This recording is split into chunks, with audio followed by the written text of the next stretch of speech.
என்டிஏவுக்குள் தேமுதிக வருகிறது.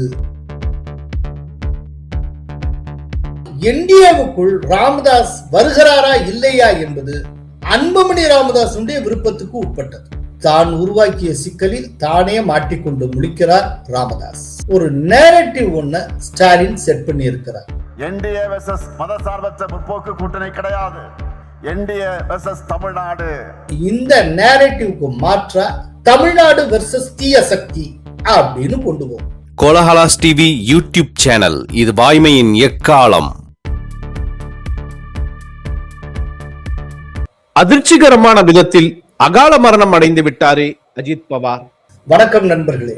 இன்றைக்கு காலையில ரொம்ப ஒரு அதிர்ச்சிகரமான செய்தி, துயரமான செய்தி என்ன அப்படின்னா, மகாராஷ்டிர மாநிலத்தினுடைய துணை முதல்வரும் தேசியவாத காங்கிரஸ் தலைவருமான அஜித் பவார் விமான விபத்தில் சிக்கி இறந்து விட்டார் என்று அறிவிக்கப்பட்டிருக்கிறது. ஃபர்ஸ்ட் அந்த நியூஸ் வர்றப்போ கன்ஃபார்ம் ஆகாமல் இருந்தது, இப்ப கன்ஃபார்ம் பண்ணிட்டாங்க. ஆக்சுவலா நேற்றைக்கு அவர் சட்டப்பேரவையில் இருந்தார். இன்னைக்கு பாராமதியில தொடர்ந்து பல கூட்டங்கள் நிகழ்ச்சிகள் அதுல கலந்து கொள்வதாக இருந்தது. அதற்காக தனி விமானத்துல, அதாவது சார்ட்டர்ட் பிளைட்ல அவர் கிளம்பி பாராமதிக்கு சென்றார். பாராமதி ஏர்போர்ட் வரைக்கும் போயாச்சு. லேண்ட் ஆயிட்டு இருக்கிறப்போ அந்த விமானம் விபத்துக்குள்ளாகி இருக்கிறது. இந்த மோசமான விபத்துக்கு என்ன காரணம் அப்படிங்கறது பற்றி இனிமேல் தான் தெரிய வரும். இனிமேல் தான் விசாரணையை தொடங்க போகிறது. ஆனால் இது ரொம்ப ரொம்ப ஒரு சோகமான விஷயம். இன்னைக்கு அவர் தேசியவாத காங்கிரஸ் கிட்டத்தட்ட ஃபுல்லா தன்னுடைய கண்ட்ரோல்ல கொண்டு வந்திருந்தார். சட்டப்பேரவை தேர்தலையும் சரி, நடந்து முடிந்த நகர்ப்புற உள்ளாட்சி தேர்தலையும் சரி, அவர் சிறப்பான முறையில் வெற்றி பெற்றிருந்தார். இப்படிப்பட்ட சூழ்நிலையில அவர் ஒரு கோரமான விபத்துல சிக்கி மரணம் அடைந்திருப்பது அப்படிங்கிறது ரொம்ப ரொம்ப வருத்தத்துக்குரியது. அவருடைய குடும்பத்தினருக்கு நம்முடைய ஆழ்ந்த இரங்கலை தெரிவித்துக் கொள்வோம். ஆக்சுவலா இந்தியாவை பொறுத்த அளவுல இதே போல பல அரசியல்வாதிகள் இந்த விதமான விபத்தில் சிக்கி இறந்திருக்கிறார்கள். இப்ப 2001 மாதவராவ் சிந்தியா யூபி மாநிலத்துல ஒரு பிளைட் கிராஷ்ல சிக்கி இறந்து போனார். அவர் போன விமானம் விபத்துக்குள்ளாகி அவர் இறந்து போனார். அதே போல 2002 முன்னாள் சபாநாயகர், அதாவது பார்லிமெண்ட் சபாநாயகர் பாலயோகி ஹெலிகாப்டர் விபத்துல சிக்கி மரணம் அடைந்தார். 2009 அன்றைக்கு இருந்த ஒருங்கிணைந்த ஆந்திரத்தினுடைய முதல்வராக இருந்த OS ராஜசேகர் ரெட்டி, அவர் சென்ற தனி helicopter Nallamala hills and forest ஏரியால விழுந்து நொறுங்கி சிதைந்தது. அதுல சிக்கி அவர் இறந்து போனார். ஸோ இந்த மாதிரி இந்திய அரசியல்வாதிகள் பலர் இது போன்ற விமான விபத்துகளிலும் ஹெலிகாப்டர் விபத்துகளிலும் சிக்கி இறந்திருப்பதை நாம் பார்த்திருக்கிறோம். இதுல சில பேருடைய மரணம் தொடர்பாக இன்றைக்கு வரைக்கும் சந்தேகம் நிலவுகிறது. குறிப்பா ராஜசேகர் ரெட்டியோட மரணம், அதே போல மாதவராவ் சிந்தியாவுடைய மரணம், அது தொடர்பாக பலவிதமான சந்தேகங்கள் உண்டு. ஆனால் அந்த சந்தேகங்களை தீர்த்து வைக்கிற விதத்துல எந்த விசாரணை அறிக்கையும் இதுவரைக்கும் வந்ததில்லை. இப்ப திடீர்னு அஜித் பவார் விமான விபத்தில் இறந்திருப்பது அப்படிங்கிறது ரொம்ப ரொம்ப ஒரு பெரிய ஷாக்கிங் நியூஸா இருக்கு. இதுல என்ன கேள்வினா, என்டையர் தேசியவாத காங்கிரஸ் அவர் தன்னுடைய கண்ட்ரோல்ல கொண்டு வந்திருந்தார்.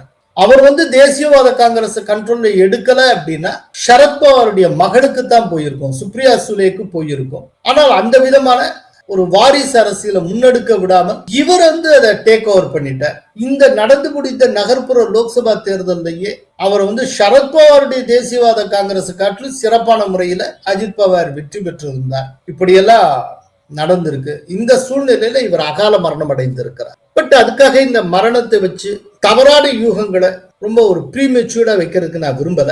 இப்போ முதல்ல இந்த யூகங்களை தவிர்த்துட்டு விபத்தை மட்டும் பார்க்கலாம். நிச்சயமா இந்த விபத்து தொடர்பா புலனாய்வுக்கு உத்தரவிடப்படும். அப்போது உண்மை தெரிய வரும்னு நான் நினைக்கிறேன். தேமுதிக என்டிஏவுக்குள் வருகிறதா? அதாவது தேமுதிக எங்க போகுது, எங்க வருது, ராமதாஸ் என்ன செய்ய போகிறார், அப்புறம் ஓபிஎஸ் இங்கே போகிறாரா அங்கே போகிறாரா, அப்புறம் அல்டிமேட்டா காங்கிரஸ் இங்கே போகிறது, என்ன நடக்க போகிறது, இதெல்லாம் ஏதோ இப்ப தினந்தோறும் ஒரு வானிலை அறிக்கை மாதிரி இப்படி அப்படி அப்படி இப்படிமா போயிட்டு இருக்கு. ஒவ்வொரு நாளும் ஒவ்வொரு விதமான ஸ்டோரி. அதையும் பார்த்தீங்கன்னா ஒவ்வொரு மணி நேரத்துக்கும் ஒரு ஸ்டோரி போயிட்டு இருக்கு. தேமுதிகவே எடுத்துக்கங்க.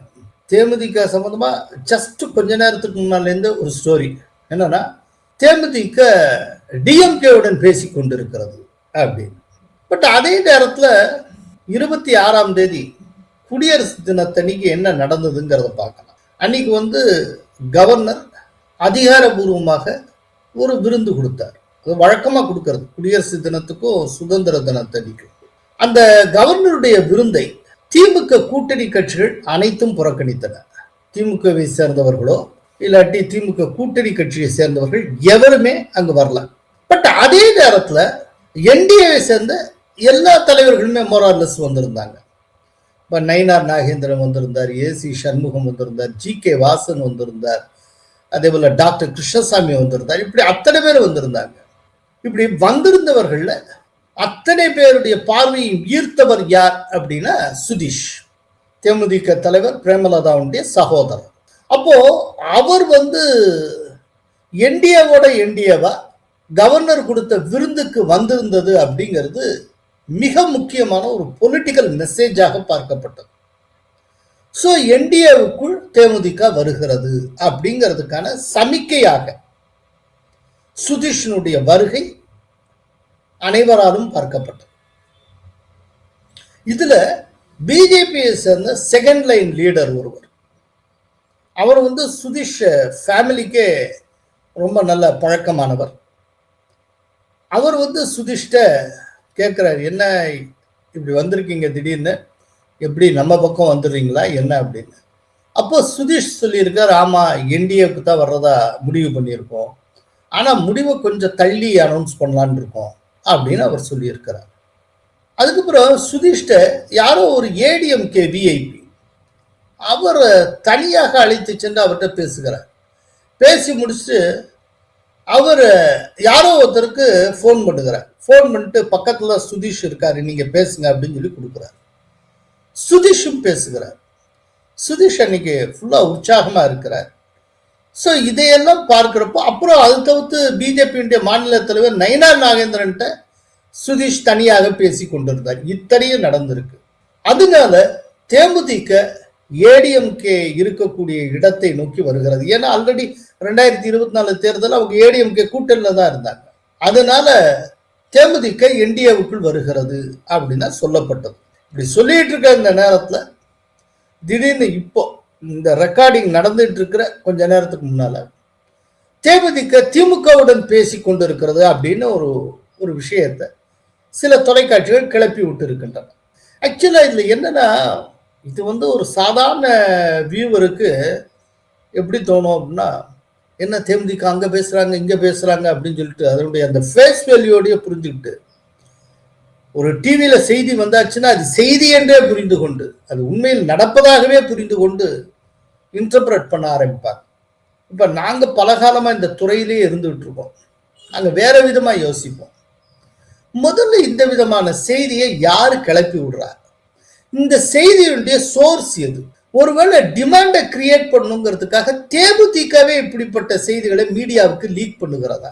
ஒரு பக்கம் என்டிஏவோட நெருக்கமா இருக்கிற மாதிரி காட்டிக்கிறதுக்கு அவங்க கவர்னருடைய விருந்துக்கே வருகிறார்கள்.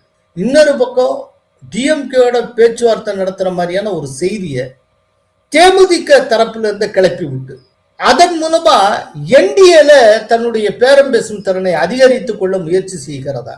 ஏன்னா இதெல்லாம் அரசியல்ல ரொம்ப சகஜம். அரசியல் என்ன பண்ணுவாங்க அப்படின்னா, ஏதாவது மீடியாக்கள்கிட்ட பேர சொல்ல வேண்டாம் அப்படின்னு சொல்லிட்டு ஆஃப் த ரெக்கார்டா ஒன்று சொல்லி கிளப்பி விட்டுருவாங்க. எனக்குமே மீடியால ஒரு பழக்கம் உண்டு. இந்த ஆஃப் த ரெக்கார்டுன்னு சொல்லிட்டா அது எந்த மீடியாவா இருந்தாலுமே பேர சொல்ல மாட்டாங்க, செய்தியை மட்டும் எடுத்துப்பாங்க. இது பல்ஸ் பார்க்கறதுக்காக பல நேரத்தில் அரசியல் கட்சிகள் செய்யும், இல்லாட்டி தங்களுடைய டிமாண்டை கிரியேட் பண்ணிக்கிறதுக்காக டிமாண்டை கூட்டுறதுக்காக செய்வாங்க, ஏதோ ஒன்று செய்வாங்க. மீடியாவுக்கு என்ன பரபரப்பான ஒரு தகவல் கிடைச்சி போச்சு, அதை வச்சுட்டு ஒரு மணி நேரத்துக்கு ஓட்டலாமே இப்படி.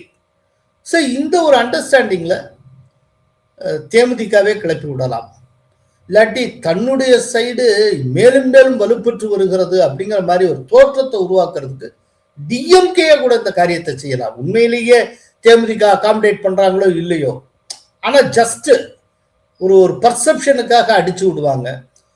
குறிப்பா காங்கிரஸை கலவரப்படுத்தணும், காங்கிரஸ் வந்து பீதி அடைய செய்ய வேண்டும் அப்படின்னு டிஎம்கே நினைச்சுன்னா தேமுதிக வருது, அத்தனை பேர் வர்றாங்க அப்படிங்கிற மாதிரி சொல்லிட்டு இருப்பாங்க. ஏன்னா இவங்கெல்லாம் வந்தாங்க அப்படிங்கிறது கன்ஃபார்ம் ஆச்சுன்னா காங்கிரஸுக்கு இங்க இடம் இருக்காது. அப்போ காங்கிரஸ் உறைஞ்சு போகும், பீதியில உறைஞ்சு போகும். ஸோ காங்கிரஸுக்கு இனிமா கொடுக்கணும் அப்படின்னா இப்படி எதையா கிளப்பி விடலாம். அதனால முதல்ல இந்த மாதிரி வருகிற, அதாவது டிஎம்கேவுடன் பேச்சுவார்த்தை அப்படின்னு வரக்கூடிய செய்தியில எனக்கு பெரிய ஈடுபாடு இல்லை. ஆனால் இந்த செய்தி உண்மையா அப்படிங்கிறது மட்டும்தான் ஈடுபாடு இருக்கு. இது யாரு கிளப்பி விடுகிற செய்தி, எந்த சோர்ஸ்ல இருந்து வருது, அதுதான் ரொம்ப முக்கியமானதாக இருக்கிறது. எனக்கு என்னமோ ஏதோ ஒரு சோர்ஸ்ல இருந்து திட்டவட்டமான முறையில் இந்த விதமான செய்திகள் பரப்பப்படுகின்றன அப்படின்னு தோன்றுகிறது. மாற்றி மாற்றி பேசுகிறாரே ராமதாஸ். பெரியவர் ராமதாஸ் உண்மையிலேயே ரொம்ப குழம்பி போயிருக்கிறார். என்ன முடிவெடுக்கிறதுன்னு தெரியாத ஒரு முக்கோண சிக்கலில் மாட்டிக்கொண்டு இருக்கிறார். அது என்ன முக்கோண சிக்கல் அப்படின்னா, இப்போ 3 ஆப்ஷன்ஸ் அவருக்கு இருக்கு. திமுக பக்கம் போகலாம், என்டிஏ பக்கம் வரலாம், இல்லாட்டி விஜய் பக்கம் போகலாம். இப்போ அந்த 3லயும் 3 இக்கண்ணா இருக்கு, 3 சிக்கல் இருக்கு. என்னங்கிறத பார்ப்போம். டிஎம்கே பக்கம் போகணும்னு நினைக்கிறாரா, அங்க திருமாவளவன் இருக்கார். திருமாவளவனும் அவருடைய கட்சியின் முக்கிய தலைவர்களும் ராமதாஸ் உள்ளே வருவதை விரும்பவில்லை. அதுக்கு எதிரான கருத்துக்களை ரொம்ப வெளிப்படையாகவே அவங்க சொல்றாங்க. இப்போ ரீசெண்டா திருமாவளவன் கொடுத்த இன்டர்வியூல 14 வருஷத்துக்கு முன்னாலே நாங்க முடிவு எடுத்துட்டோம், பிஜேபியும் பிஎம்கே இருக்கிற இடத்துல நாங்க இருக்க மாட்டோம்னு அப்படின்னு அவர் சொல்லுகிறார். திமுக கூட்டணிக்கு பாமக வரும் பட்சத்துல ராமதாஸ் அறிவுறுத்தீங்கன்னா நீங்க தொடர்வீங்களா கூட்டணியில? 14 ஆண்டுகளுக்கு முன்பே எடுத்த முடிவு தான். அதுல அப்புறம் தான் உங்களுக்கு சந்தேகம்? 14 ஆண்டுகளுக்கு முன்பு நாங்கள் எடுத்த முடிவு தான், அந்த முடிவில் உறுதியாக இருக்கிறோம். பட் அதே நேரத்துல ராமதாஸ் அந்த கூட்டணிக்குள்ள கொண்டு வர்றதா இல்லையா அப்படிங்கிறது ஸ்டாலின் எடுக்க வேண்டிய முடிவு அப்படிங்கிறார். பட் அப்படி ஒரு முடிவை, ராமதாஸுக்கு அனுசரணையான ஒரு முடிவை ஸ்டாலின் எடுத்தால் அந்த கூட்டணியில் திருமாவளவன் நீடிப்பாரா இல்லையா, அதை பத்தி எதுவும் சொல்லலாம்.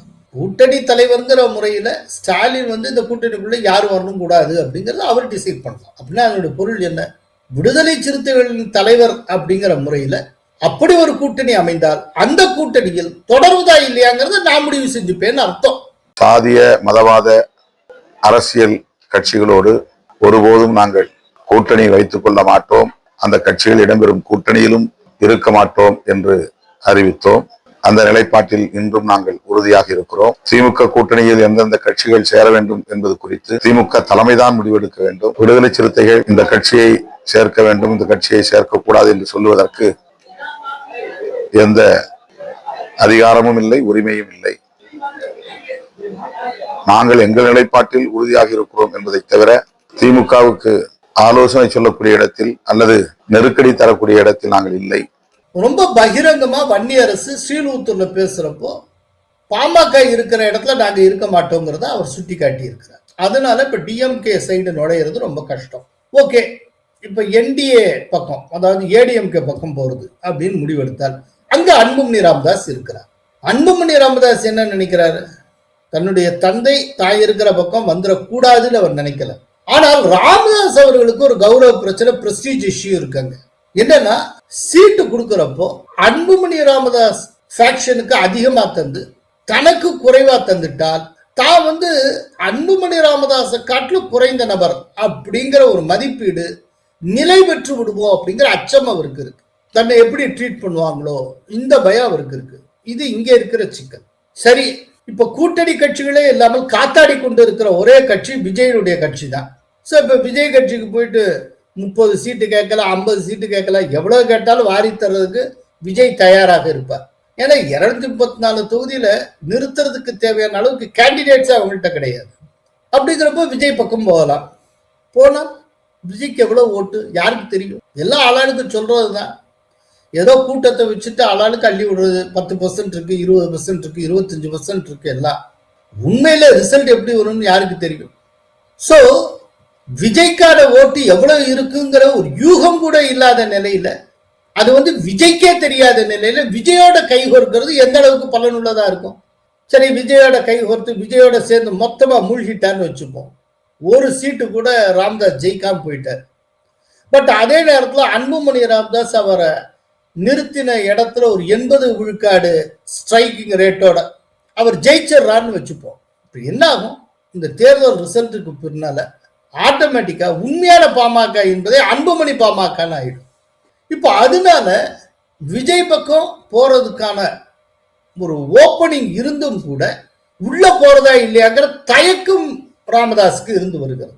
ஸோ டிஎம்கே பக்கம் போகணும்னு நினைச்சாலும் அங்கேயும் ஒரு பிரச்சனை, ஏடிஎம்கே கூட்டணிக்குள்ள போனாலும் அங்கேயும் இருக்கு, விஜய் பக்கமும் பிரச்சனை இருக்கு. என்ன செய்யறது என்னன்னே தெரியல. இப்ப இந்த சூழ்நிலையில தான் ராமதாஸ் அவர்கள் திரும்ப டிஎம்கே தாக்கி பேசி இருக்கிறார். கொஞ்ச நாளைக்கு முன்னால் தான் சிறப்பான ஆட்சியை கொடுத்து வருகிறார் நம்முடைய முதல்வர் புகழ்ந்தார். இப்ப என்னன்னா டிஎம்கே தான் கொடுத்த வாக்குறுதியின்படி கல்வி கடனை அது கொடுக்கல, இனிமே டிஎம்கே ஏதாவது உத்தரவாதம் வாக்குறுதிகள் கொடுத்தா அவையெல்லாம் நிபந்தனைக்கு உட்பட்டதுன்னு, அதாவது சப்ஜெக்ட் டு கண்டிஷன்ஸ் அப்படின்னு போட்டு தான் கொடுக்கணும், எல்லாம் சொல்லிட்டு போயிடறாங்க, ஆனா ஒண்ணு உருப்படியா நிறைவேற்றதுல அப்படின்னு சொல்லி விமர்சனத்தை முன்வைக்கிறார். இப்ப இந்த விமர்சனத்தை பாக்குறப்போ சரி அப்படின்னா அவர் என்டிஏவுக்குள்ள வந்துருவாரோ அப்படின்னு பலருக்கு நினைக்க தோன்றும். சாத்தியம் இருக்கலாம், வரலாம். ஆனால் என்டிஏவுக்குள் ராமதாஸ் வருகிறாரா இல்லையா என்பது அன்புமணி ராமதாஸுடைய விருப்பத்துக்கு உட்பட்டது. அதற்கான ஒரு வழி திறக்கும் போல இருந்தாலும் அன்புமணி ராமதாஸ் எதிர்ப்பு தெரிவித்தால் ராமதாஸ் உள்ள நுழையவே விட மாட்டார். எப்படி பாமகவுடைய சாவியும் இன்னைக்கு அன்புமணி ராமதாஸ் இருக்கோ அதே போல என்டிஏவுக்குள் ராமதாஸ் அவர்கள் நுழைவதற்கான கதவின் சாவியும் அன்புமணியிடம் தான் இருக்கிறது. அன்புமணி ராமதாஸ் வரக்கூடாதுன்னு நினைச்சுட்டா இவரால முடியாது, ராமதாஸால வரவே முடியாது. இப்படி ஒரு நினைச்சே பார்க்க முடியாத ஒரு சிக்கலில் மாட்டிக்கொண்டு இருக்கார் ராமதாஸ். அதாவது அவர் உருவாக்கின சிக்கல்ல அவரே இப்போ மாட்டிக்கொண்டு இருக்கார். வெளியில வர்றதுக்கு வழி தெரியல. அபிமன்யு மாட்டின மாதிரி இவர் மாட்டிக்கொண்டு இருக்கிறார். பாதையை பத்தியே யோசிக்காம உள்ள போய் மாட்டிக்கிட்டார். இப்ப பாதையை தேடிக்கொண்டு இருக்கார். எந்த பக்கம் பாதை கிடைக்கும், எப்படி எக்ஸிட் ஆகலாம்னு தெரியல. உண்மையிலே இந்த வயசுல அவர் இவ்வளவு கஷ்டப்படக்கூடாது. ஆனா இந்த கஷ்டத்தை அவரே உருவாக்கி கொண்டார். இந்த சிக்கலை அவரே ஏற்படுத்தி கொண்டார். அவங்க வீட்டுக்குள்ள அவங்க பேசி தீர்க்க வேண்டிய ஒரு சில விஷயங்களை பொது வெளியில முன் வச்சு கடைசியில எல்லாத்திலையும் ஒரு சிடுக்காக்கி விட்டார். அவரால் இப்ப எந்த பாதையும் தேர்ந்தெடுக்க முடியவில்லை. உண்மையிலேயே பரிதாபத்துக்குரியவர் பெரியவர் ராமதாஸ். பெரியவர் ராமதாஸை என்டிஏவுக்குள்ள அனுமதிக்கிறதுல அன்புமணி ராமதாஸுக்கு தயக்கம் இருக்கும்னு சொல்றதுக்கு ஒரு காரணம் இருக்கு. இப்போ ராமதாஸ் அவர்களுக்கு ஒரு 3 சீட்டு கொடுக்குறாங்கன்னு வச்சுப்போம். அந்த 3 சீட்டை ராமதாஸ் யாருக்கெல்லாம் கொடுப்பார்? அதாவது ஜி.கே. மணிக்கு கொடுப்பார், அருளுக்கு கொடுப்பார், அப்புறம் அன்புமணியின் சகோதரியும் தன்னுடைய மகனுமான ஸ்ரீகாந்திக்கு கொடுப்பார். இந்த 3 பேருக்கும் அன்புமணிக்கு ஆகவே ஆகாது. இப்ப எப்படி அன்புமணி ராமதாஸ் இவர்களை அனுமதிப்பார்? கொஞ்சம் யோசிச்சு பாருங்க. அன்புமணியை பொறுத்தளவு இந்த 3 பேரும் பொலிட்டிக்கல் எனிமி, சொந்த சகோதரியா இருந்தாலும். அப்படிங்கிறப்போ ராமதாஸை உள்ள நுழைய வைக்கிறது அப்படிங்கிறது தன்னுடைய அரசியல் எதிரிகளை வளர்ப்பதற்கு தானே உதவி செய்தது போல ஆகிவிடும். இப்படித்தான் அன்புமணி ராமதாஸ் யோசிப்பார். இதுதான் ஒரு பெரிய இடியாப்ப சிக்கல்ங்க. அதான் நான் ஏற்கனவே சொன்ன மாதிரி தான் உருவாக்கிய சிக்கலில் தானே மாட்டிக்கொண்டு முழிக்கிறார் ராமதாஸ். என்ன செய்ய போகிறார் ஓபிஎஸ்? பாவம், இந்த கேள்விக்கு பதில் ஓபிஎஸ்க்கு தெரிஞ்சிருந்தா அவர் நல்லா இருந்திருப்பார். அது அவருக்கே தெரியாது அவர் என்ன செய்ய போறாரு. அவர் ஒவ்வொரு நாளும் தடுமாற்றத்தில் இருக்கிறார். ராமதாஸாவது அண்மை காலத்தில் தான் தடுமாற்றத்துக்கு ஆளானார். ரொம்ப சமீபத்தில் தான் தனக்கான சிக்கலை தானே உருவாக்கி கொண்டார். ஆனால் அதுல ரொம்ப பெரிய எக்ஸ்பர்ட் யாருன்னா ஓபிஎஸ். அவர் பலகாலமா சிக்கல்ல இருக்கிறார். ஆனால் ஒரு நாளும் மீளவில்லை. வழியே தெரியாம தொடர்ந்து சிக்கலுக்கு மேல் சிக்கலை அவர் உருவாக்கி கொண்டே இருக்கார். இதுல பல பேர் கேட்கலாம், என்டிஏவுக்குள்ள டிடிவி தினகரன் வந்துட்டாரு, ஓபிஎஸ் வர்றது என்ன பிரச்சனை அப்படி. அதாவது பிரச்சனையினுடைய அடிப்படை 2 பேருக்குமே வேறுபட்டது. இப்ப டிடிவி தினகரன் தனக்குன்னு ஒரு கட்சி வைத்திருக்கிறார். அந்த கட்சியினுடைய பெயர் அம்மா மக்கள் முன்னேற்ற கழகம், அமமுக. அவர் எப்போ கட்சியை தொடங்கினாரோ அது முதல் அதிமுகவுக்கு உரிமை கொண்டாடுவதை கைவிட்டு விட்டார். அவர் ஒரு கட்சியை வச்சிட்டு இருக்காரு, அந்த கட்சியை அவர் பார்த்துக்கிறார், அவ்வளவுதான். நிறைய பேர் என்கிட்ட கேட்டாங்க, நீங்க உங்களுடைய கட்சி தொடங்குறப்ப அம்மாவின் கட்சியை மீட்டெடுப்பேன்னு சொன்னீங்களேன்னு. இப்போ 8 ஆண்டுகள் மேல நீங்க சொல்ற மாதிரி ஆயிட்டு அம்மாவின் திருவுருவத்தை தாங்கியிருக்கிற அந்த கொடியை தமிழ்நாடு முழுவதும் நாங்கள் பறக்க விட்டுருக்கோம். அதனால உறுதியாக நாங்கள் அந்த முயற்சியெல்லாம் ஈடுபட மாட்டோம். எங்கள் இயக்கமும் அம்மாவின் கொள்கைகளை தொடர்ந்து கொண்டு செல்வதற்கு ஒன்றுபடுவோம், வெற்றி பெறுவோம், நாங்கள் செயல்படுவோம். சோ ஒரு கட்சியின் தலைவர் அப்படிங்கிற அளவுக்கு ஆயிட்டாரே ஒழிய ஏடிஎம்கேக்கு அவர் உரிமை கொண்டாடுவதில்லை. அப்படிங்கிறப்போ தமிழ்நாட்டில் இருக்க பல கட்சிகளை போல அவருடையதும் ஒரு கட்சி. அந்த கட்சியோட ஏடிஎம்கே தலைமை விரும்பினால் கூட்டணி இருக்கும், இல்லாமல் போகும், அவ்வளவுதான். சோ அப்படி இருக்கிறதுனால இப்ப ஏடிஎம்கே இருக்கக்கூடிய ஒரு கூட்டணியில டிடிவி தினகரனை அகாமடேட் பண்றதுல எந்த பிரச்சனையும் இல்லை. ஏன்னா அவர் ஏடிஎம்கேக்கு உரிமை கொண்டாடல. ஒரு ஜி.கே. வாசனும் மற்றவங்களும் எப்படி ஒரு கட்சியை வச்சுக்க அது போல ஒரு கட்சியை வச்சுட்டு இருக்காங்க. கொடுக்கணும்னா கொடுக்கலாம், இல்லைன்னா இல்லைன்ட்டு போயிடலாம், அவ்வளவுதான். சோ அதனால இப்போ நேற்றுக்கு வரைக்கும் பகையாளிகளாக இருந்தவர்கள் இன்னைக்கு பங்காளிகளாக மாறிவிட்டார், இவ்வளவுதான். இது ரொம்ப சுலபமான விஷயம். ஆனா ஓபிஎஸ் விஷயத்துல என்னன்னு பாருங்க. அவர் ஒரு அமைப்பு நடத்துகிறார். அந்த அமைப்புக்கு பெயரே என்ன அப்படின்னா அதிமுக தொண்டர்கள் உரிமை மீட்பு குழு அப்படின்னு பேர். சோ அதிமுக தொண்டர்கள் உரிமை மீட்பு குழு, இது அதிமுகவுக்கு உரிமை கொண்டாடுகிற ஒரு அமைப்பு. கொஞ்சம் யோசிச்சு பாருங்க, அதிமுகவுக்கு உரிமை கொண்டாடுகிற ஒரு அமைப்பை தொடர்ந்து ரன் பண்ணிக்கிட்டு நீங்க அதிமுக இருக்கிற கூட்டணியில் இடம்பெற முடியுமா? லாஜிக்கலா அது சாத்தியமா? நீங்க ஏடிஎம்கேக்கு கிளைம் பண்றீங்க, அதுக்குன்னு ஒரு அமைப்பையும் வச்சுட்டு இருக்கீங்க. நீங்க ஏடிஎம்கே இருக்கிற கூட்டணியில் இடம்பெறணும்னா அது எப்படி சாத்தியம்? ஒண்ணு இப்ப இருக்கிற அமைப்பின் பெயரை மாத்தணும், ஏடிஎம்கேக்கு கிளைம் பண்றது அப்படிங்கிற விஷயத்தை டிராப் பண்ணணும். இந்த ரெண்டு நடக்கும். இல்லைன்னா இந்த அமைப்பையே கலைச்சிடலாம், டிசால்வ் பண்ணணும். இது இருந்தா தான் அவர் உள்ளே நுழைய முடியும். பிரச்சனை என்னன்னா இதை கைவிடுவதற்கு ஓபிஎஸ் தயாராக இல்லை. அவருக்கு பாவம் ஒரு செல்வாக்கும் கிடையாது ஓபிஎஸ்க்கு. ஓபிஎஸ் ஒருங்கிணைப்பாளராக இருக்கிறப்பதான் 2022 பொதுக்குழு நடக்கிறது. அந்த பொதுக்குழுல ஓபிஎஸ் ஒருங்கிணைப்பாளராக இருக்கும் போதே அவருடைய பேச்சை மீறி பொதுக்குழுல இருக்க அத்தனை பேரும் எடப்பாடி பழனிசாமியை கட்சியின் பொதுச் செயலாளராக தேர்ந்தெடுக்கிறார்கள். அப்ப கோவிச்சுக்கிட்டு ஓபிஎஸ் வெளியே இருக்கிறார். 2000 பேர் இருக்கிற இடத்துல நம்பர் 1 இருக்கிற வெளியேறப்போ அவர் செல்வாக்கு மிக்கவராக இருந்தா என்ன நடந்திருக்கணும்? அதுல ஒரு 1000 பேராவது அவர் கூட வெளியில வந்திருக்க வேண்டாமா? அவர் கூட வெறும் 4 பேர் வந்தாங்க. ஆக்சுவலா ஓபிஎஸ்ஸையும் சேர்த்து 4ன்னு நினைக்கிறேன். இப்போ இதுல என்ன கொடுமைன்னா மீதி இருந்த 3 பேருமே இன்னைக்கு அவங்க கூட இல்லை, ஓபிஎஸோட இல்லை.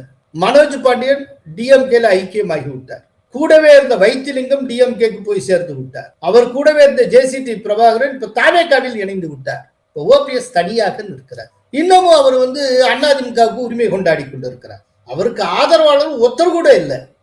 இன்னைக்கு எப்படி சூழ்நிலைனா ஓபிஎஸ்க்கு ஆதரவு அவருடைய மகன், அவருடைய மகனுக்கு ஆதரவு ஓபிஎஸ். இந்த 2 பேர் தான் இன்னைக்கு ஓபிஎஸ், யாருமே கிடையாது. அதாவது ஒரு விஷயம் ரொம்ப முக்கியம், கட்சி அரசியல்ல இருக்கிறவன் யதார்த்தவாதியா இருக்கணும், இயக்க அரசியல்ல இருக்கிறவன் லட்சியவாதியாக இருக்கணும். ஒருத்த இயக்கத்துல இருந்துட்டு ஆனா லட்சியமே இல்லாமல் இருந்தால் அவன் காணாம போயிடுவான். கட்சி அரசியல்ல இருந்துட்டு யதார்த்தம் புரியாம விளையாடிட்டு இருந்தா அவங்களும் காணாம போயிடுவாங்க, எவ்வளவு பெரிய நபராக இருந்தாலும். இந்த அடிப்படை தெரியாத ஒருவர் அரசியலை சஸ்டெயின் பண்ணவே முடியாது. இதுதான் ரொம்ப முக்கியம். இந்த அடிப்படை பாலபாடம் ஓபிஎஸ்க்கு இன்னமும் புரியவில்லை, விளங்கவில்லை, இல்லாட்டி அவர் கற்றுக்கொள்ளவே இல்லை. இல்லைன்னா அவர் இந்த பாடுபடவே மாட்டார். அவர் அதிமுகவில் இருக்கிறதுக்கான அத்தனை சகல சாத்தியக்கூறுகளும் முன்னாலேயே இருந்தது. அவரை திரும்பவும் பழைய இடத்துக்கு கொண்டு வரதுக்கு எத்தனை முயற்சிகள் மேற்கொள்ளப்பட்டன. எடப்பாடியார் சைட்ல இருந்து எத்தனை பேர் போய் பேசிக்கிட்டு இருந்தாங்க அவர்கிட்ட. அப்பதான் ஒரு சம்பவம் நடந்ததா சொல்லுவாங்க. இது உறுதி செய்யப்பட்ட விஷயம் அல்ல, ஆனால் பரவலாக பத்திரிகையாளர்களுக்குள் பேசப்பட்ட விஷயம். என்னன்னா ஓபிஎஸ்டையே தூது போய் பேசுகிறார் நத்தம் விஸ்வநாதன், திண்டுக்கல் சீனிவாசன், 2 பேர். இந்த 2 பேரும் யார் அனுப்புறான்னா எடப்பாடி யார் அனுப்புறாரு. அவங்க போய் ஒரு ஓபிஎஸ் சமாதானம் பண்றதுக்கு ஓபிஎஸ் வீட்டுல போய் உட்கார்ந்து பேசிக்கிட்டு இருக்காங்க. பேசிட்டு இருக்கப்ப திடீர்னு வைத்திலிங்க ரொம்ப கோவப்பட்டு பட்டார்னு நத்தம் விஸ்வநாதன் கன்னத்துல அடிச்சிடுறாரு. அப்படித்தான் சொல்லப்பட்டு கேள்விப்பட்டேன், நான் கேள்விப்பட்டது சொல்றேன், அவ்வளவுதான். உடனே அங்க இருந்து எடப்பாடியாருக்கு போன் பண்றாங்க, இந்த மாதிரி நத்த விஸ்வநாதன் கன்னத்திலே அடிச்சிட்டாங்க, ரொம்ப மோசமா பிஹேவ் பண்ணிட்டாங்க அப்படின்னு சொல்லி. அப்பதான் எடப்பாடியார் சொன்னாரா, இதுக்கு மேல இனிமேல் பேச்சுவார்த்தை வேண்டாம், என்ன வேணாலும் ஆயிட்டு போட்டோம், நீங்க வந்துருங்க, இனிமேல் எந்த காலமும் ஓபிஎஸ்க்கு இடம் இல்லைங்கிறத தெரிவிச்சுட்டு வந்துருங்க அப்படின்னு சொல்லி அவர் சொன்னதாக. அதன் பிறகு அவங்க திரும்பிட்டாங்க. அப்படி திரும்பினதுக்கு அப்புறம் இன்றைக்கு வரைக்கும் ஓபிஎஸ்க்கு அதிமுகவில் இடம் இல்லாமல் போய்விட்டது அப்படின்னு நான் கேள்விப்படுறேன். இன்னைக்கு ஓபிஎஸ்க்காக உணர்ச்சிவசப்பட்டு நத்த விஸ்வநாதன் கன்னத்துல அடித்ததாக கூறப்படுகிற வைத்திலிங்கம் இன்னைக்கு ஓபிஎஸோட இல்லை, அவரே டிஎம்கேக்கு போயிட்டார். ஓபிஎஸ் யாரு 2-3 பேரை நம்பிட்டு இருந்தாங்களோ அவங்க யாருமே இன்னைக்கு அவர் கூட இல்லை. அப்படிங்கிறப்ப இந்த நிலைமையை ஓபிஎஸ் சரியாக புரிந்து கொள்ள வேண்டும். அதற்கேற்றபடி இப்படிலாம் ஏடிஎம்கே எல்லாம் பெருசா கிளைம் பண்ணி அவரால் ஒண்ணுமே சாதிக்க முடியாது. அந்த யதார்த்தத்தை அவர் புரிந்து கொள்ள வேண்டும். புரிந்து கொண்டு ஏடிஎம்கேக்குள்ள அவரால் இந்த ஜென்மாவுக்கு உள்ள நுழைய முடியாது, ஆனால் என்டிஏவுக்குள் நுழைய முடியும். என்டிஏவுக்குள் நுழையணும்னா ஏடிஎம்கேக்கு கிளைம் பண்றதை விட்டுட்டு அவர் வச்சுட்டு இருக்க அமைப்பினுடைய பேரை மாத்திட்டு இல்லாட்டி அதை டிராப் பண்ணிட்டு ஏடிஎம்கேக்குள்ள வந்து அவர் ஒருத்தர் நிக்கிறதுக்கு ஏதாவது ஒரு சீட்டு இல்லாட்டி அவர் மகன் நிக்கிறதுக்கு ஏதாவது சீட்டை வாங்கிட்டு நிக்கலாம். அதை பிஜேபி மூலமா அரேஞ்ச் பண்ணிக்கலாம். இதுதான் சாத்தியமாகக்கூடிய ஒரு யதார்த்தமான வழி. இந்த வழியை அவர் ஃபாலோ பண்ணலைன்னா இந்த தேர்தலை பொறுத்தளவுல அவர் ஜீரோவாக இருப்பார். காங்கிரசுடன் மோத தொடங்கி இருக்கிறதே திமுக. எஸ், இது ஒரு புதிய போக்கு. என்னன்னா, இடையில டிஎம்கேக்கு ப்ரெஷர் கொடுக்கறதா நினைச்சு காங்கிரசுடைய முக்கியமான எம்பிக்கள் ரொம்ப ஏறி பாடினாங்க. மாணிக் தாக்கூர், ஜோதிமணி எல்லாம் பேசிட்டு இருந்தாங்க. அப்புறம் தாவேகா தலைவரை மீண்டும் மீண்டும் சந்தித்து திமுக தலைமையை வெறுப்பேற்றி கொண்டிருந்தார் பிரவீன் சக்கரவர்த்தி. இது எல்லாம் நடந்தது. இப்போ இந்த சைக்கிள் இப்ப மாறி இருக்கு. இப்ப காங்கிரஸ் கொஞ்சம் ஓஞ்சு இருக்கு அப்படிங்கிற சூழ்நிலையில இப்போ டிஎம்கே ஏறி பாட ஆரம்பிச்சிருக்காங்க. இப்போ மதுரையில் நடந்த ஒரு மீட்டிங்ல மதுரை மாநகர் மாவட்ட செயலாளர் தளபதி கடுமையாக விமர்சித்திருக்கிறார். அடுத்த தடவையில் இந்த மாணிக் தாக்கூர் இந்த மாதிரி ஆட்களுக்கெல்லாம் நம்ம சீட்டே தரக்கூடாது, வெறும் தொகுதிக்கு 3000-4000 ஓட்டு வச்சிருக்கிற காங்கிரஸ், பூத் கமிட்டி போடுறதுக்கு கூட ஆள் இல்லாத ஒரு கட்சி காங்கிரஸ், அப்படியெல்லாம் விமர்சித்திருக்கிறார். நானே பேரை சொல்றேன், மாணிக்க தாக்கூர் இருக்காரு, ஜோதிமணிலாம் அவங்க எம்பி ஆயிட்டாங்க. அதனால இந்த வர்றவங்க எம்எல்ஏ ஆனா ஆகலைன்னு சொல்லி அதுல பங்கு வேணும் இதுல பங்கு வேணும்ன்றான். இதெல்லாம் தலைமை புரிஞ்சு அடுத்த வீக்கிற்கு சீட்டே கொடுக்க கூடாது. இந்த காங்கிரஸுக்கு நல்லா போனா அந்த சொன்னா தப்பா போயிடும். 3000 ஓட்டு 4000 ஓட்டு மட்டும்தான் இருக்கு, ஆள் கிடையாது. வார்டுல பூத்து கமிட்டி போறதுக்கு ஆள் இல்லாத கட்சி. அது இன்னைக்கு அந்த அந்த அளவுக்கு பேசுறாங்கன்னா மனது ரொம்ப வேதனையா இருக்கு. இது பெரும் சலசலப்பை உருவாக்கி இருக்கிறது. உடனே இந்த மாதிரி இவர் பேசியிருக்க தலையிட்டு ஒரு சுமூக தீர்வை காண வேண்டும் அப்படின்னு சொல்லி ரொம்ப ஒரு மென்மையான ஒரு வேண்டுகோளை விடுத்திருக்கிறார் செல்வ பெருந்தகை. இதுல என்ன ஒரு விஷயம்னா, இப்ப காங்கிரஸ் தரப்புல பல்வேறு எம்பிக்கள் டிஎம்கேக்கு எதிராக கடுமையாக பேசிய போது அதுல தலையிட்டு காங்கிரஸ் தலைமையை கண்டித்தது. காங்கிரஸ் தலைவர் மல்லிகார்ஜுன கார்கே, எதிர்கட்சி தலைவர் ராகுல் காந்தி ஆகிய 2 பேரும் காங்கிரஸை சேர்ந்த முக்கியஸ்தர்கள் அத்தனை பேரை 39 பேரை டெல்லிக்கே வரவழைத்து ஒவ்வொருவரிடம் தனித்தனியாக பேசி இனிமேல் கூட்டணி குறித்து யாரும் பொதுவெளியில் விவாதிக்க வேண்டாம், சோசியல் மீடியால பதிவிட வேண்டாம் அப்படின்னு சொன்னாங்க. அது தொடர்பான அறிக்கையை கேசி வேணுகோபால் வெளியிட்டு இருந்தார். The High Command has issued a clear directive to all leaders to maintain discipline and to refrain from making statements, including social media statements on these matters. Leaders have been advised to avoid speculation and to speak in one voice in line with the party decisions. அந்த அறிக்கைக்கு பிறகு காங்கிரஸ் தரப்புல சத்தம் குறைந்தது. திருச்சி வேலுச்சாமி உட்பட யாரும் கடுமையா பேசல, அதோடு நிறுத்திக்கிட்டாங்க. ஆனால் இப்போ காங்கிரஸ் அமைதியா இருக்கும் போது திமுக கடுமையாக பேச தொடங்கி இருக்கிறது. இல்ல ஒரு விஷயம் என்னன்னா, காங்கிரஸ் எம்பிக்கள் கடுமையா பேசினப்போ காங்கிரஸ் தலைமை அவர்களை கண்டித்தது போல தளபதி கடுமையா பேசுறப்போ திமுக தலைமை கண்டிச்சிருக்கணும்ல. ஆனால் திமுக தலைமை இன்னமும் எதுவும் சொல்லவில்லை. திமுக தலைமை கண்டிக்கவில்லை, அமைதியாக இருக்கிறது. அப்படின்னா இதுக்கு என்ன பொருள்? ஒரு விஷயத்தை டிஎம்கே உணர்ந்து கொண்டு விட்டது அப்படின்னு நினைக்கிறேன். சும்மா காங்கிரஸ் உதார் காட்டுறாங்க, நம்மளை விட்டா அவங்களால எங்கேயும் போக முடியாது, தாவேகா கதவுகள் திறந்து இருந்தாலும் காங்கிரஸ் போவதற்கு தயாராக இல்லை, எப்படியும் நம்மள்கிட்ட தான் வரணும், இவங்க இந்த தாவேகா விஜய் சொல்லி பூச்சாண்டி காட்டி தொகுதியை கூட வாங்கிறதுக்கு இவங்க ட்ரை பண்ணிட்டு இருக்காங்க அப்படின்னு டிஎம்கே உணர்ந்து இருக்கிறது. அதனால இவங்க இப்படியெல்லாம் நம்ம கடுமையா பேசினாலும் காங்கிரஸ் ஒன்றும் வெளியில போயிடாது, காங்கிரஸுக்கு அவ்வளவு லேசா ரோஷம் வந்துடாது அப்படிங்கறத டிஎம்கே தெளிவாக கண்டுபிடித்து வைத்திருக்கிறது. அதனாலதான் காங்கிரஸ் எம்பிக்களை காங்கிரஸ் தலைமை கண்டித்தது போல திமுகவை சேர்ந்த தளபதியை திமுக தலைமை கண்டிக்கணும்ல, அமைதியா இருக்காங்க, ரசிச்சுட்டு இருக்காங்க. அப்படியே சும்மா ஏறி சாத்தட்டும் அப்படின்னா தான் இவங்க தொகுதிக்காகத்தானே அந்த பேச்சு பேசினாங்க. அப்போ நாம தொகுதியை நீங்க குறைக்கிறதுக்காக இந்த பேச்சு பேசுவோம். எங்க போயிட போறாங்க காங்கிரஸ் பார்ப்போம், இந்த முடிவுக்கு வந்துட்டாங்க. இதுக்கு மத்தியில காங்கிரசினுடைய மேலிட பொறுப்பாளர், தமிழகத்துக்கான மேலிட பொறுப்பாளர் கிரீஷ் சோதங்கர், அவர் ஏஎன்ஐக்கு ஒரு இன்டர்வியூ கொடுத்திருக்காரு. அல்ல அவர் என்ன சொல்லியிருக்கிறாருன்னா, நாங்க டிஎம்கேயோட தொகுதி பங்கீடு பேச்சுவார்த்தை நடத்த தயாரா இருந்தோம். டிசம்பர் 15ஆம் தேதிக்குள்ள தொகுதி பங்கீட்டை முடிக்கணும்னு சொல்லி இருந்தோம். சரின்னு தலையாட்டினாங்க. ஆனா இப்போ வரைக்கும் பேச்சுவார்த்தையே தொடங்கல. எதுனால இந்த டிலேன்னு எனக்கு புரியல அப்படின்னு சொல்லி அவர் சொல்லி இருக்கிறார். We are waiting for the DMK's response because alliance talks have not started yet. So just waiting for them since last 2 months. So we hope that they will take the steps very fast because elections are coming very fast and our opposition are working very aggressively. So we also should be more aggressive in terms of various alliance parties.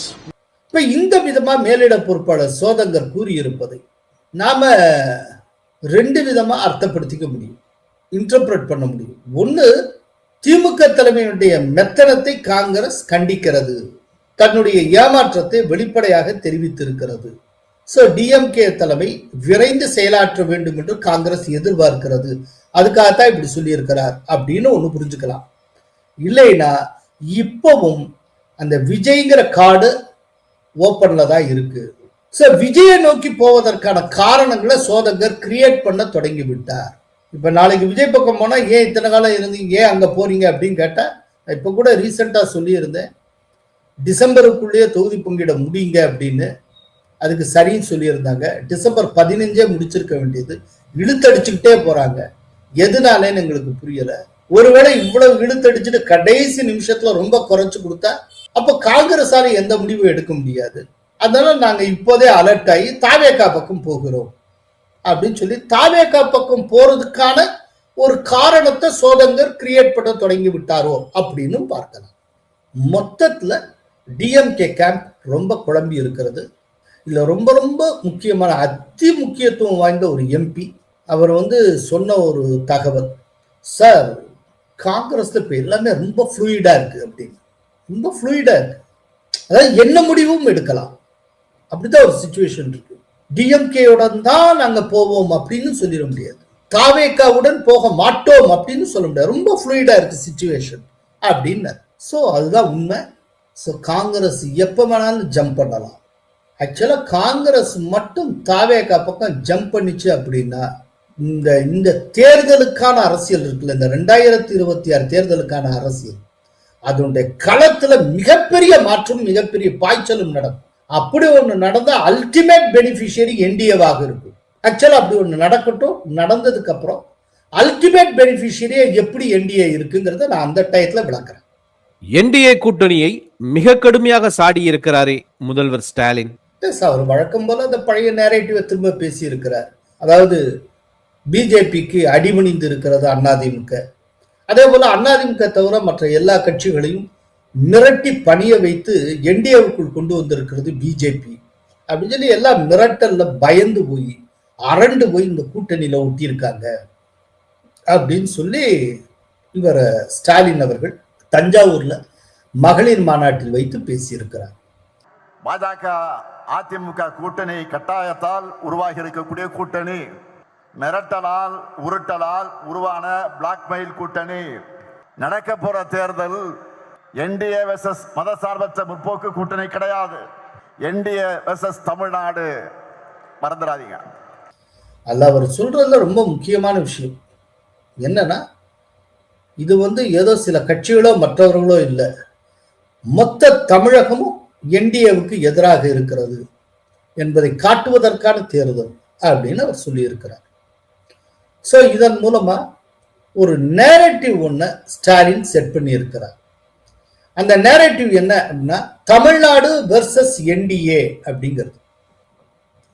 இப்போ இந்த நேரேட்டிவ்க்கு மாற்றா NDA சைட்ல, குறிப்பா ஏடிஎம்கே சைட்ல என்ன செய்யணும்னா, Tamil Nadu versus தீய சக்தி அப்படின்னு கொண்டு போகும். அப்படின்னா தான் இந்த நேரேட்டிவ்க்கு ஒரு கவுண்டர் நேரேட்டிவ் ரொம்ப பெர்ஃபெக்டா இருக்கும், சரியா அமையும். இனிமேல் பாருங்க, இந்த எலெக்ஷன் வரைக்கும் தமிழ்நாடு வெர்சஸ் என்டிஏங்கிற மாதிரி தான் கொண்டு போவாங்க. அதை கரெக்டா செட் பண்ணிட்ட முதல்வர் ஸ்டாலின் அவர்கள். ஸோ என்டிஏ செட் பண்ண வேண்டிய நேரட்டிவ் என்ன அப்படிங்கிறதுக்கும் நான் ஒரு ஆலோசனை தந்திருக்கேன். தமிழ்நாடு வெர்சஸ் தீய சக்தி அப்படின்னு கொண்டு போகலாம். அப்படி கொண்டு போனால் ஒரு பெரிய ஒரு கவுண்டர் கொடுத்த மாதிரி இருக்கும், ரொம்ப சரியாகவும் இருக்கும். பட் அதே நேரத்தில் என்டிஏவுக்கு வேற சில ஆப்ஷன்ஸ் இருக்கும் நேரட்டிவ் சம்பந்தமா. நான் இது ஒரு ஐடியாவா சொல்றேன், அவ்வளவுதான். நன்றி, வணக்கம். கோலஹலாஸ் டிவி யூடியூப் சேனல், இது வாய்மையின் எக்காலம்.